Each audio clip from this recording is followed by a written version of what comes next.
nas aulas passadas, pessoal, nós aprendemos como encontrar a derivada de uma função, né? Acontece que em matemática muitos problemas exigem que nós possamos recuperar uma função a partir do conhecimento da sua derivada.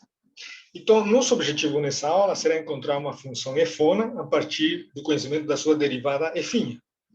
Se tal função efona existe, ela será chamada de primitiva ou antiderivada de efinha. Tá bom? Então, nós vamos definir uma função efona como sendo a antiderivada ou primitiva da função efinha no intervalo i, se a derivada de efona é igual a f, o efinha em todo ponto x do intervalo i. Nós vamos usar uma notação para essa antiderivada. E essa antiderivada será denotada por esse símbolo. Tá? E esse símbolo é conhecido como a integral indefinida de f. Esse símbolo é usado para a integral indefinida de f. Tá? Então, nesse caso, a função efona será chamada de integral indefinida da função f. Vamos ver um exemplo aqui. Nesse exemplo, nós queremos calcular a integral indefinida da função seno de x. Então, no fundo, o que nós temos é o seguinte. Nós estamos estudando a função efinha seno de x, e o que nós queremos encontrar é sua primitiva. Tá? Lembramos que, por definição, efona será uma primitiva de efinha se a sua derivada é efinha. Tá bom? Muito bem. Para encontrar, então, efona, nós vamos usar aquilo que nós já sabemos sobre derivadas. Então, vamos lembrar primeiro que a derivada em relação a x da função cosseno de x é igual a menos seno de x. Então, aqui nós vemos que, quando eu derivo cosseno, eu encontro menos seno, e eu não encontrei a função seno. Portanto, cosseno não será uma primitiva da função efínea de seno. Porém, a gente sabe de que a derivada em relação a x de menos cosseno de x será menos seno de x. Ou seja, isto aqui será seno de x. Daqui nós temos, então, que a primitiva da função seno de x será menos cosseno de x. Então, nós acabamos de encontrar a primitiva da função seno de x. Tá? Só que nós observamos o seguinte, pessoal. Veja só. Usando nossos conhecimentos de derivada, a gente também observa de que a derivada em relação a x da função menos cosseno de x mais uma constante igual a 5, por exemplo, será seno de x, visto que a derivada de uma soma é a soma das derivadas, a derivada é menos cosseno, já sabemos que é seno, e a derivada da constante 5 é zero. Então, isso está nos dizendo de que a função g de x, dada por menos cosseno de x mais 5, também é uma primitiva da função seno de x. Tá? Da mesma forma, a gente sabe que a derivada em relação a x de menos cosseno de x, alguém poderia dizer, eu não gosto de números positivos, eu quero um número negativo, menos 1, por exemplo.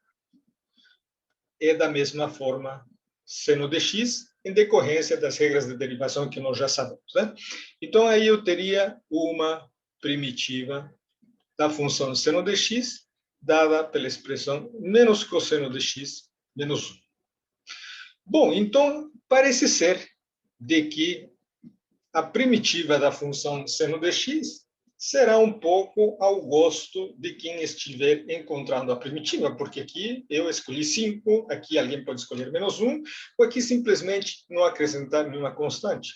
Então, a pergunta é, qual é, de fato, a primitiva da função seno de x?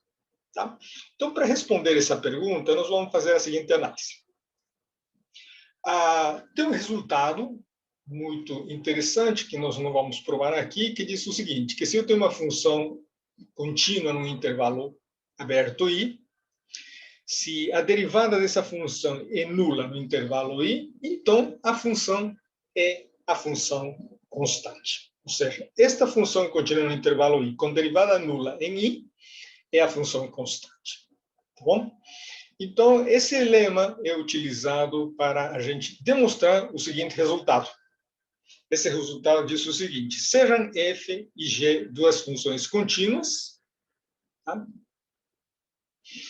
Tais que suas derivadas são iguais no intervalo i, então f será igual à função, f será igual à função g maiúsculo, a menos de uma constante. Tá bom? Então, isso aí a gente prova da seguinte forma.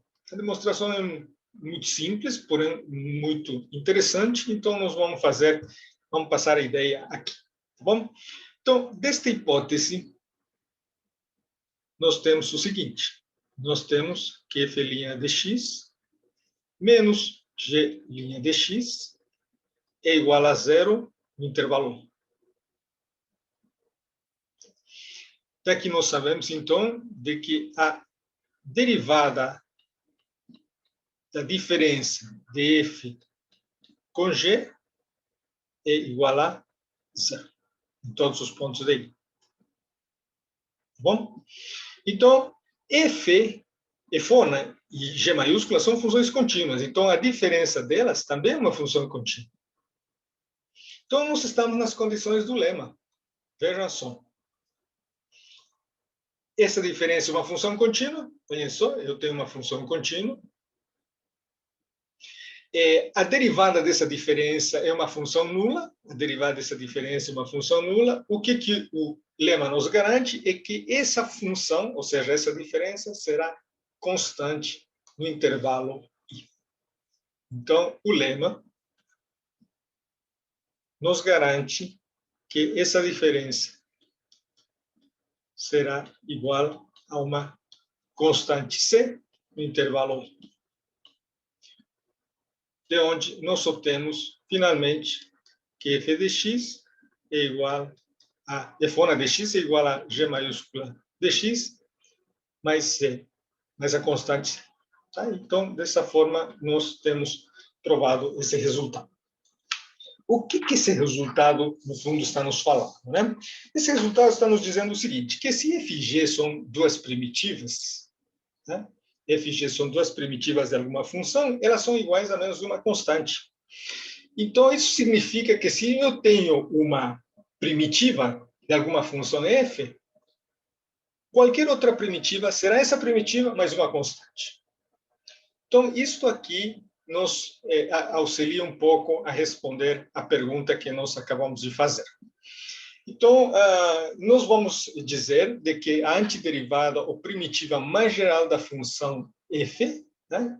Antiderivada ou primitiva mais geral de uma função f, será dada pela integral indefinida de f mais uma constante.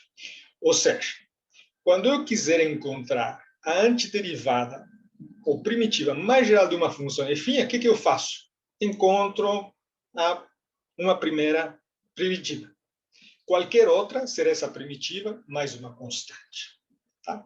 Então, sempre que eu fizer um trabalho de encontrar uma antiderivada primitiva, eu encontro a antiderivada e, no final, eu vou acrescentar uma constante c para ter a forma mais geral dessa primitiva. Tá bom?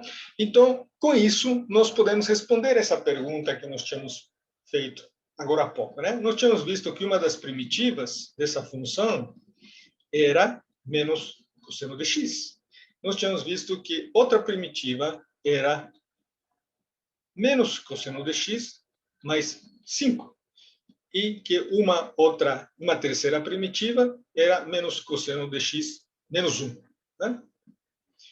Então, o que nós podemos dizer é o seguinte: a primitiva dessa função, seno de x, será, então, menos cosseno de x mais uma constante. Tá? Onde uma constante pode ser qualquer valor. Então, dessa forma, nós temos a primitiva mais geral da função seno de x. Isso aí implica o quê? Isso implica, então, que a integral indefinida de seno de x de x será menos cosseno de x, mas uma constante. Bom, isso aí está escrito aqui. Bom, isso que nós acabamos de falar. Então, vamos fazer uma pergunta aqui. A gente poderia se perguntar o seguinte. Bom, eu tenho várias primitivas, então, para a função seno de x, né?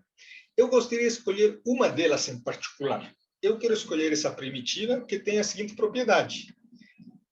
Em zero, a imagem dela será 2. Ou seja, no fundo, geometricamente, estamos buscando a primitiva que tem como gráfico uma função que passa pelo ponto 0,2. Então, como que a gente resolve isso? Vamos lá. Então, sabemos que a primitiva mais geral da função f de x igual a seno de x é igual a menos cosseno de x mais c. Essa é a mais geral, tá? Onde c é uma constante. Então, o que nós queremos? Nós queremos que quando x seja igual a zero, essa primitiva seja 2. Se eu substituir aqui x por zero, o que eu vou ter? Eu vou ter menos cosseno de zero mais c, o que vai ser igual a menos 1 mais c, de onde eu vou encontrar que c é igual a 3. Portanto, a primitiva que satisfaz a condição que eu estou querendo será a seguinte primitiva. A seguinte função, f de x será menos cosseno de x mais 3. Então, aqui nós acabamos de encontrar uma primitiva bem particular. Tá? Uma primitiva que satisfaz a condição de passar pelo ponto de coordenadas 0, 2. Muito bem, vamos ver toda essa história que nós acabamos de comentar aqui num gráfico. Então, o gráfico da função menos cosseno de x, né? Lembrando aqui, antes de fazer os comentários, que nós estamos interessados na primitiva dessa função. Né? E nós encontramos que a primitiva é menos cosseno de x mais c. Essa é a primitiva mais geral. É isso que nós encontramos. Tá? Muito bem. Então, a função menos cosseno de x é essa aqui que está em azul.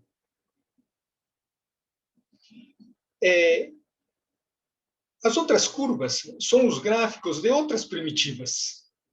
Tá? Então, esse aqui, esse em vermelho, por exemplo, é menos cosseno de x, mas uma constante c positiva. Tá? Para algum valor. E aqui também. Esse aqui em verde.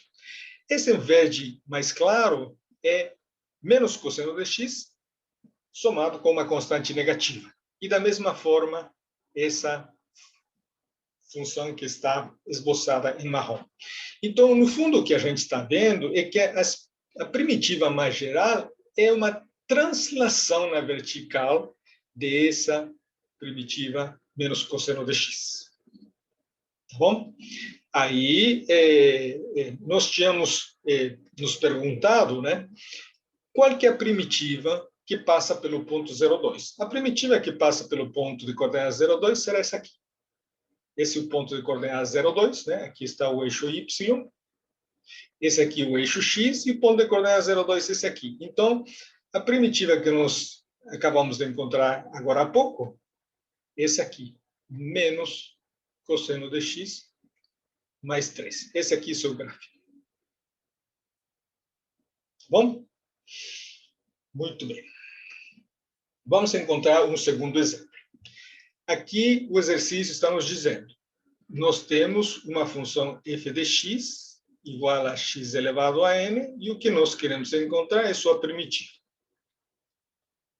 Bom, aqui nos lembramos mais uma vez que, por definição, a derivada de uma primitiva é igual à função f'.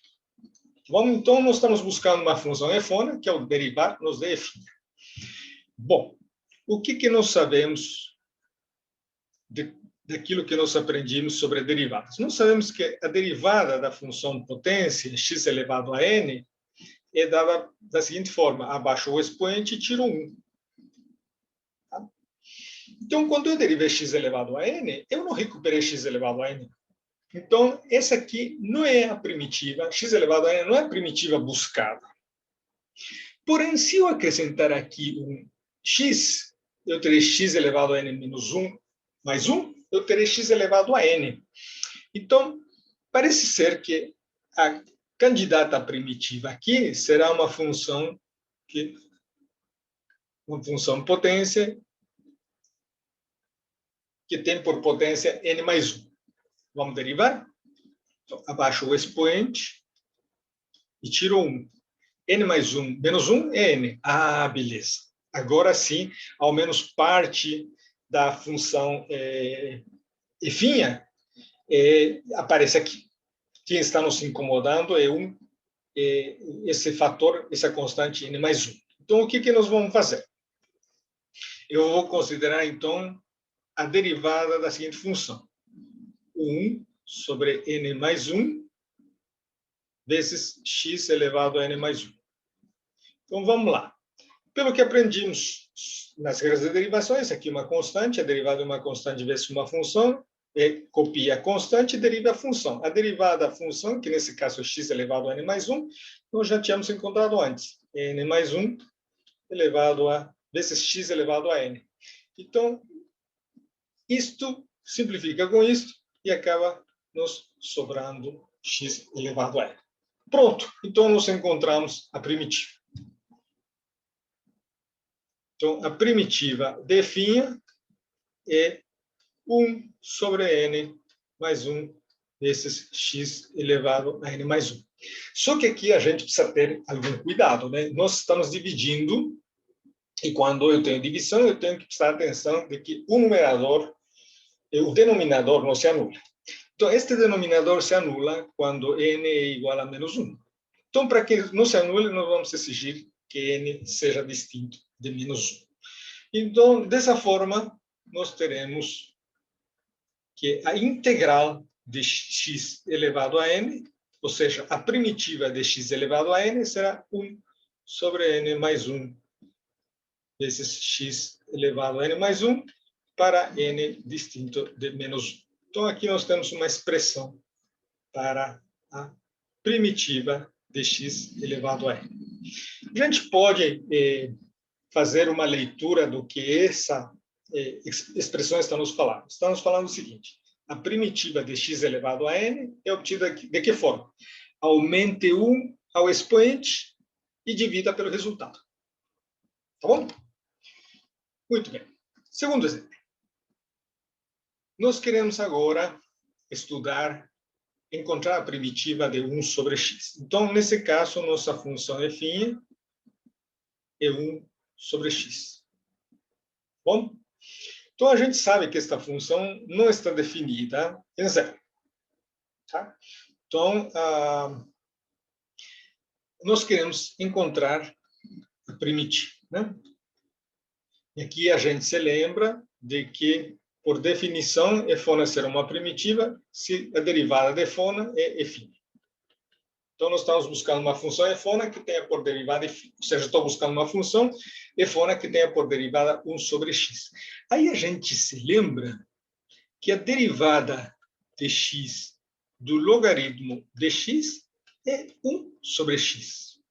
Só que este logaritmo faz sentido apenas quando x é maior que zero. Né? Quando x é maior que zero, nós temos esse logaritmo, que está bem definido, e a derivada do logaritmo de x é 1 sobre x. Porém, aqui, nossa função efinha, ela considera todos os valores de x distintos de zero, ou seja, tanto positivos como negativos. Então, o logaritmo de x não parece ser uma boa candidata à primitiva da função 1 sobre x. Então, o que a gente tem que pensar é o seguinte: como nós estamos envolvendo aqui valores de x positivos e negativos, nada mais natural de que, para que nós possamos encontrar a primitiva, estudemos não o logaritmo de x, senão o logaritmo do módulo de x. Porque o módulo de x, para x positivo, será ele mesmo, e para x negativo será ele mesmo com o sinal trocado, consequentemente, o logaritmo estará bem definido. Então, nós vamos testar agora a seguinte função, como candidata à primitiva. eu vou tentar o logaritmo do módulo de x. Tá? Se x é positivo, o módulo de x é o próprio x. Então, eu terei ln de x, e esta derivada é 1 sobre x. Então, para o x positivo, essa função está cumprindo o que a gente precisa. Agora, o que acontece se x é negativo? Né? Se x é negativo, nós teremos que o logaritmo do módulo de x será o logaritmo de menos x, porque o módulo de um número negativo, ele é mesmo com sinal trocado. Né? Então, vamos derivar isto aqui. Então, a derivada de logaritmo de menos x é 1 sobre menos x. Pela regra da cadeia, a derivada de menos x é menos 1. Ou seja, aqui nós ficamos com 1 sobre x. Ah, agora sim. Nós conseguimos recuperar a função f'. Portanto, nós temos que a primitiva buscada será o logaritmo de módulo de x. Tá? Mas uma constante, é claro, né? Para termos a primitiva mais geral. Ou seja,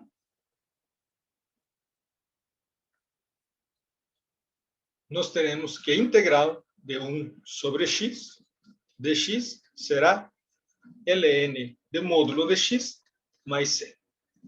Pronto. Então, nós encontramos agora a integral de 1 sobre x. Tá bom? Então, raciocinando, usando o mesmo raciocínio que nós temos usado nos exemplos anteriores, nós podemos verificar de que a integral do cosseno de x é seno de x, tá? A integral de e elevado a x é elevado a x. Por quê? Porque a derivada de lx é elevado a x. Então, está ok. Aqui a derivada de seno de x é cosseno de x. Então, está ok. A derivada da tangente secante quadrado, portanto, a primitiva de secante quadrado é tangente. A primitiva de 1 sobre a raiz de 1 menos x quadrado, o arcosseno de x. Por quê? Porque a derivada do arcosseno é essa expressão. E da mesma forma para a arcotangente, né? Para a expressão 1 sobre 1 mais x ao quadrado. Então, assim, nós podemos construir uma tabelinha de algumas ou de várias integrais, né? Usando nossos conhecimentos de derivada e usando as ideias que nós acabamos de expor nos exemplos anteriores. Muito bem. Temos aqui algumas propriedades que são conhecidas como propriedades de linearidade integral indefinida, que dizem o seguinte: nos diz, essa aqui é conhecida como regra da soma, e a regra da soma diz o seguinte: a primitiva de uma soma de funções é a soma das primitivas. E isso aí é uma consequência da regra da soma para a derivada, né? A derivada de uma soma é a soma das derivadas. Então, isso aqui é praticamente imediato. Da mesma forma, se eu tenho a derivada de uma constante vezes uma função, a derivada de uma constante vezes função é copia a constante e deriva a função. Ou seja, a primitiva de uma constante vezes uma função será a constante vezes a primitiva da função. Então, essas são as duas regras que a gente chama de propriedades de linearidade de integral indefinida. Só um olhar aqui nesse integral. Esse integral, no fundo, estamos dizendo o seguinte, em termos bem práticos, né? Estamos dizendo que se eu tenho uma constante que multiplica uma função, essa constante pode ser integral. Tá? Constante como se ela tivesse uma passagem livre diante do sinal de integral. Ela pode entrar e sair do sinal de integral. Tá bom? É claro que se a constante k for menos 1, né, eu vou ter, né, se k é menos 1, eu vou ter, então, integral de menos 1 df de x. Isto aqui não é outra coisa que menos 1 integral de f de x.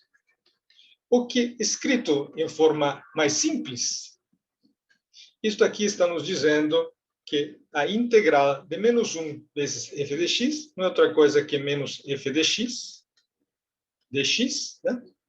Será igual a menos integral de f de x. Então, é um pouco aquela ideia que nós comentamos acima. O sinal sai, tem passagem livre para o sinal de integral. Tá bom? De integral indefinida. Vamos resolver, então, agora alguns exemplos. vamos considerar a integral dessa soma, né? No fundo, o que nós queremos encontrar é a primitiva dessa soma. Usando a linearidade da integral indefinida, nós vamos ter que isso aqui é a integral de x ao cubo, né? A integral de uma soma é a soma das integrais, mais integral raiz de x, raiz quadrada de x, e aqui nós vamos ter menos integral de 4x ao quadrado de x. Tá bom? Então, essa primeira integral é muito fácil de resolver, porque essa aqui é uma potência. Como que nós fizemos? Nós dizemos de que, quando eu tenho uma função de potência, aumento 1 ao expoente, o expoente é 3, se eu aumentar 1, fica 3 mais 1, e se eu dividir pelo resultado, fica dividido por 3 mais 1.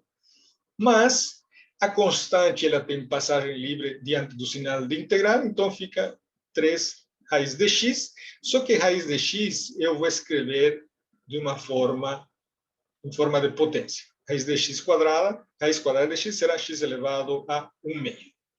Da mesma forma que o 4 sai, então fica 4 integral de 1 sobre x ao quadrado de x. Então, vamos resolver essa integral aqui agora. Então, aqui temos também, de novo, a potência, né? O que a regra nos diz? Aumente 1 ao expoente, o expoente 1 meio. Se eu aumentar 1, fica 1 meio mais 1. Tá?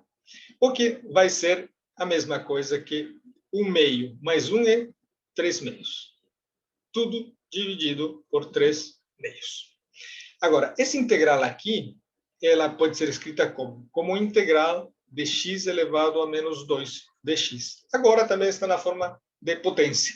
Como que a gente integra isso aí? Aumenta 1 ao expoente, ou seja, eu vou ter x elevado a menos 2 mais 1, tudo sobre menos 2 mais 1. Tá?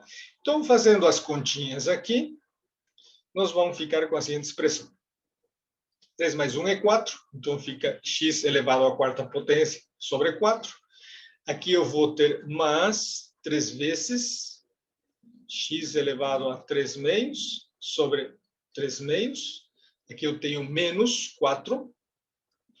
Menos 4. Aqui eu tenho x elevado, menos 2 mais 1 é menos 1.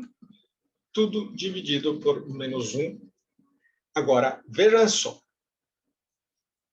A primitiva mais geral de x ao cubo, ou integral indefinida mais geral de x ao cubo, é x a quarta sobre 4 mais uma constante. Aqui também será mais outra constante. Aqui eu terei mais outra constante.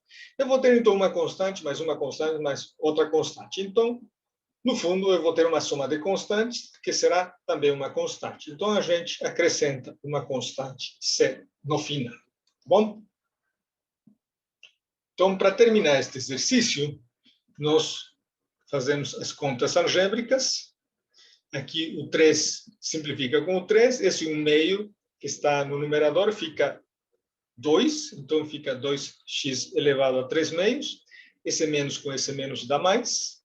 O x elevado a menos 1 pode ser escrito como 1 sobre x. Então, fica uma expressão desse tipo. Então, esse é o resultado dessa integral indefinida. Essa integral indefinida, tá bom? E aqui nós vamos apresentar um último exemplo. De novo, temos integral de uma soma. Integral de uma soma, da mesma forma que no exemplo anterior, é a soma das integrais. Aqui nós já temos uma constante 5, que por causa da linearidade ela pode ser de integral. Então, já pode ficar assim.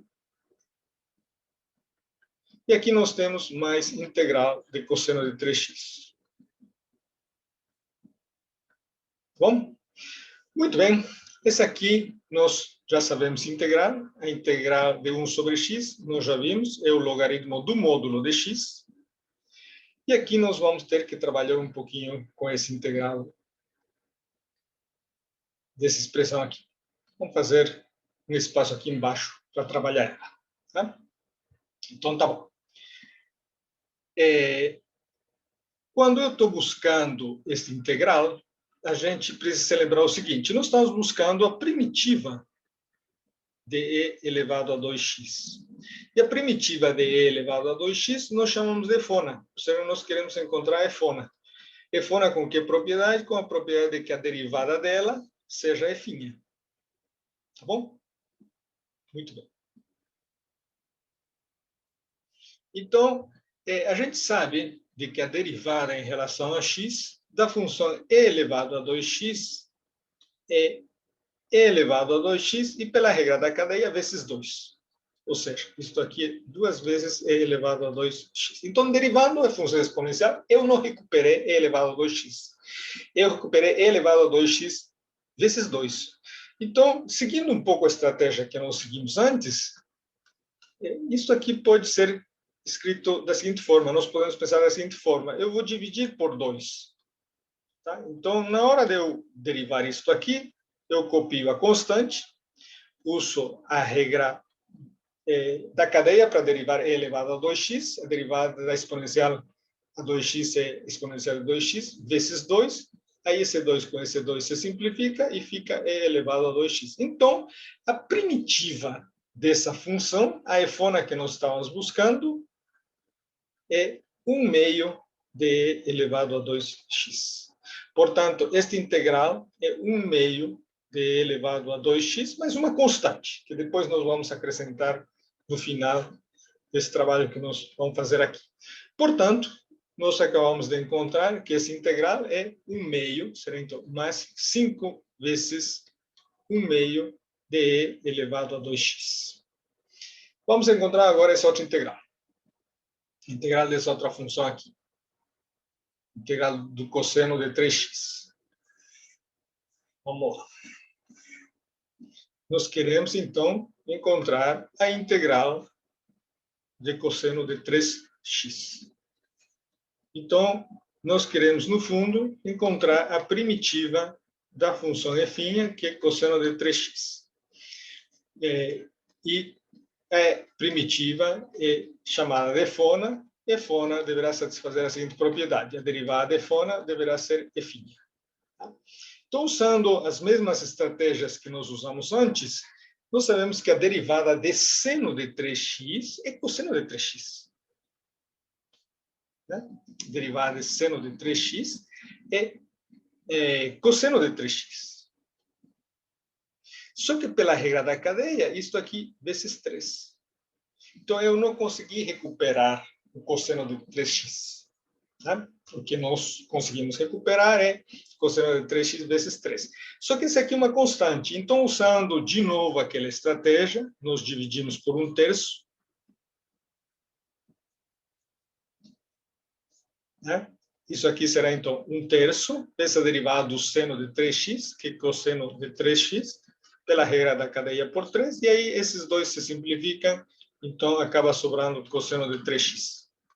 Portanto, nós encontramos, então, que a primitiva buscada é 1/3 de seno de 3x. Ou seja, este integral é 1/3 de seno de 3x. Nós podemos acrescentar aqui mais uma constante, C3. Tá?